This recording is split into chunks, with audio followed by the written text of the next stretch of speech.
Salam əziz tamaşaçılar. Bir müddət əvvəl Azərbaycan və İran birgə hərbi təlimləri barədə məlumatlar verilərkən bildirmişdim ki, İran və Azərbaycan hərbi təlimləri PKK-ya və PKK-nın cürbəcür ölkələrdə olan uzantılarına qarşı birgə mücadilə üçün təşkil olunur. Birgə hərəkətləri, birgə hərbi hərəkətləri sinxronlaşdırmaq üçün təşkil olunur. Çox adam buna gülürdü, inanmırdı, xoşuna gəlmirdi bu şəkildə bildirilən sözlər. Lakin yenə də öz fikrimdəyəm. Dünən Haber Global'da yayımlanan verilişdə jurnalistlərdən biri olan Mete bəy Soxtaoğlu bildirdi ki, İran devrim mühafizləri xalqa silah dağıdır.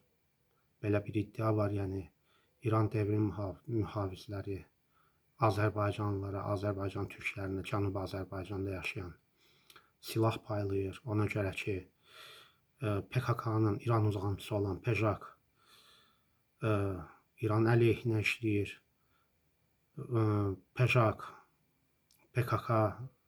PKK-nın bir növüdür, İran ərazisində fəaliyyət göstərən və çox uzun müddət ərzində İran PEJAK-ı necə lazımdırsa dəstəkləyib, maddi tərəfdən də, silah baxımından da hər bir tərəfdən dəstəkləyib ki, onlardan Türkiyəyə və İraqa, Suriyaya qarşı istifadə etsinlər lazım gələndə.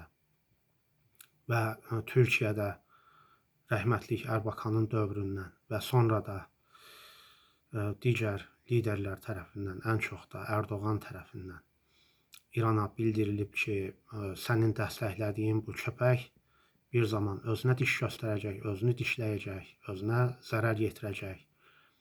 Azərbaycan da diplomatik kanallarla eyni siqnalları verirdi İrana. İran uzun müddət ərzində Fars rejimi Tehranda olan əlindən gələni edirdi ki, Cənubi Azərbaycana bacardığı qədər ziyan vursun, zərər vursun. Azərbaycan ərazilərində Kürdistan ostanı yaratmışdı.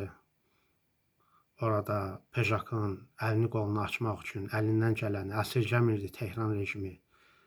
Cənubi Azərbaycan xəritəsində göstəriləndə əksər resurslarda düzgün göstərilmir. Orada Cənubi Azərbaycan ərazilərinin bir hissəsi etnik tərkibi dəyişdirilib və bu proses uzun müddət davam etdirilib. Hal-hazırda da PEJAK İrana qarşı hərəkətlilik nümayiş etdirir. Ona görə də İran indi məcbur olub, əgər bu xəbər düzdürsə, yerli xalqa, yerli Azərbaycanlılara silah dağıdır ki, sabah PEJAK-la Amerika Birləşmiş Ştatlarının, İsrailin dəstəklədiyi PEJAK-la kəllə-kəlliyə gəlsələr, Azərbaycanlılar müqavimət göstərə bilsin. Mən ötən dəfə də demişdim ki, İranın Azərbaycanla birgə hərbi təlimləri, bu məsələlərə hesablanıb, İran məcbur olub ki, həmişə sıxmağa, boğmağa çalışdığı Azərbaycanla, Türkiyə ilə işbirliyinə getsin bu məsələlərdə və yenə də bir məsələ deyəcəyəm, yenə də bəzi insanlar dərk etməyib güləcəklər. Sabahlarım İran Azərbaycana müraciət etsə ki, Cənubi Azərbaycana qarşı təhdidlər var. İranın tərkib hissəsi kimi hal-hazırda olan Cənubi Azərbaycana PEJAK tərəfindən təhdid var. Dolayı yolla İranın ərazi bütövlüyünə qarşı təhdid var. Yerli Azərbaycanlıların müdafiə olunması üçün Azərbaycana müraciət eləyə bilər. Azərbaycana müraciət etməsi realdır və Azərbaycan çox real görürəm ki, qoşunla İrana kömək göstərə bilər. İran dedikdə mən cənubdakı soydaşlarımızı nəzərdə tuturam. Çox güman ki, bizim ordu ilə İran ordusu birgə təlimlər zamanı terrorçu qrup olan PEJAK-a qarşı, digər qruplara qarşı birgə tədbirləri sınaqdan keçiriblər. Qarşılıqlı əlaqəni gücləndirməyə çalışıblar, sinxronlaşdırmağa çalışıblar, bir-birini yaxşı tanımağa, bir-birini yaxşı öyrənməyə çalışıblar və cənubdakı qardaşlarımıza əgər doğrudan da silah paylanılıbsa, bu çox ciddi məsələdir, ciddi durumdur və gözləyirəm ki, ümid edirəm ki və gözləyirəm ki, Azərbaycan əlindən gələn dəstəyi göstərəcək ki, Şah İsmayıl Xətainin dövründən bizə əmanət kimi qoyulub gedilən Cənubi Azərbaycan, Böyük Azərbaycan, Böyük Azərbaycan, böyük bir hissəsi olan Cənubi Azərbaycan daha da çətin vəziyyətə düşməsin, yerli xalq qorunmuş olsun və bu taydakı Azərbaycan, o taydakı Azərbaycana bacardığı qədər köməkliyi göstərəcək ordu baxımından da, başqa tərəfdən də. Bunları demək istəyirdim, bildirmək istəyirdim və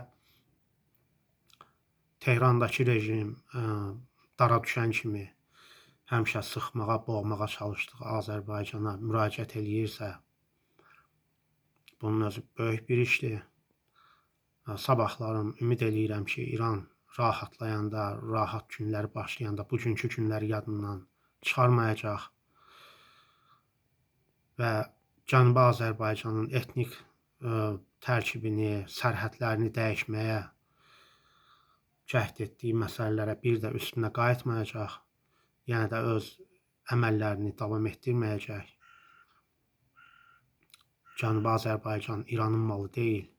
Cənubi Azərbaycan da İranın özü kimi Şah İsmayıl Xətainin dövründən gələcək nəsillərə miras qoyulub gedən böyük bir coğrafiyadır, böyük bir yerdir.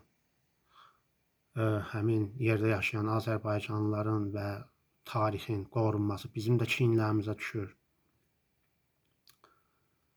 Bu qədər. Ümid eləyirəm ki, ağıl fikir sahibləri bu məsələlərə diqqət yetirər. Fikirləşəndə, düşünəndə, hər hansısa bir hərəkətlər yerinə yetirmək istəyəndə Tehrandakı rejimə olan haqlı şəkildə Tehran rejiminə olan inciklikləri, küskünlükləri deyil, Cənubi Azərbaycanın və ümumilikdə Azərbaycanın maraqlarını nəzərdə tutacaqlar, nəzərə alacaqlar. Bu qədər. Sağ olun, var olun.